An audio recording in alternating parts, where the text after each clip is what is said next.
Hello everyone, আসসালামু আলাইকুম। বড় শত্রু হচ্ছে নিজের ভিডিও নিয়ে আজকে দেখাবো খুব কম উপকরণে কিভাবে ঘরোয়াভাবে দিন শেষে তার পরিবারের চিকেন তৈরি করা যায়। আমি এখানে মুরগির মাংস নিয়েছি 1.5 কেজি মতো।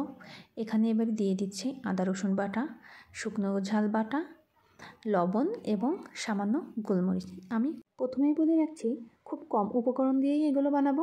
এটা কিন্তু রেস্টুরেন্টের মতো হবে না, বাসায় যেমন হয় আর কি। এবার দিয়ে দিলাম একটি ডিম এবং কিছু পরিমাণ কর্নফ্লাওয়ার এবং সামান্য তেল দিয়ে আবার খুব সুন্দর করে মাখিয়ে নেব। চিলি চিকেনের এই স্টেপটা কিন্তু খুবই গুরুত্বপূর্ণ। আপনারা যদি খুব সুন্দর করে ম্যারিনেশনটা না করেন তাহলে কিন্তু রেসিপিটা ভালো লাগবে না।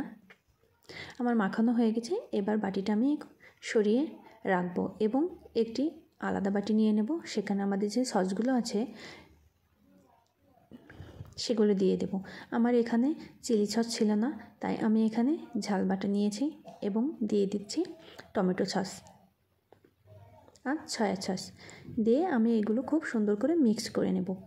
এবার দিয়ে দেবো পরিমাণ মতো পানি দিয়ে আবার সুন্দর করে এগুলো মিশিয়ে নেব ঝাঁকানাকা করে। আপনারা চাইলেও এভাবে মিশিয়ে নিতে পারেন। এ পর্যায়ে আমি একটি মশলা তৈরি করে নিচ্ছি। এখানে নিয়েছি বড় এলাচ, নিয়েছি মৌরি, নিয়েছি স্টার অ্যানিস। আমার এখানে এক টুকরাই লাগবে, আপনাদের দেখানোর সুবিধার্থে আমি এখানে 2টি নিয়েছি। আর নিয়েছি দারচিনি এবং লং। মাখিয়ে রাখা মাংসগুলো আমি এখন ভেজে নিচ্ছি। ভাজা হয়ে গেলে অন্য একটি প্যানে তেল দিয়ে সেই তেল গরম করে নিয়ে আমি দিয়ে দিলাম শুকনো ঝাল, এবারে দিয়ে দিলাম পেঁয়াজ পাতা আর দিয়ে দিচ্ছি রসুন কুচি এবং সাথে দিয়ে দেব আদা কুচি দিয়ে কিছুক্ষণ একটু নেড়ে নেব। এখন কিন্তু চুলার ফ্লেমটা একেবারেই কম রাখবেন, না হলে পুড়ে যাওয়ার সম্ভাবনা আছে। এটা আমার খুব বেশি ভাজতে হবে না, হালকা হালকা ভেজে নিলেই হবে। এ পর্যায়ে আমি এখানে দিয়ে দেব কেটে রাখা পেঁয়াজগুলো এবং সাথে দিয়ে দেব কিছু পরিমাণ ক্যাপসিকাম। আপনারা চাইলে ক্যাপসিকাম স্কিপ করতে পারেন। এবার আবার সুন্দর করে একটু মিশিয়ে নেব।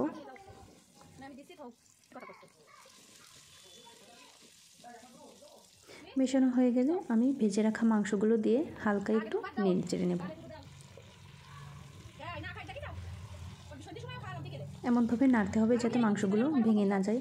আমার মাংসগুলো ভাজা একটু কম হয়ে গেছে, আর একটু ভাজা উচিত ছিল। যেহেতু আমি তাড়াহুড়া করে করেছি এই কারণে আমি খুব বেশি ভাজতে পারিনি।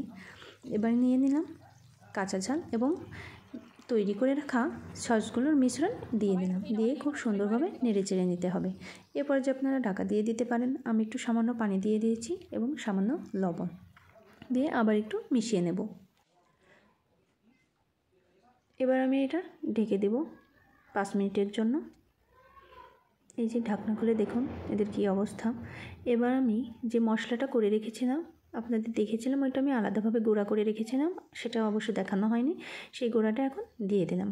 এই আপনারা একবার হলে ট্রাই করে দেখবেন, অসাধারণ হয়।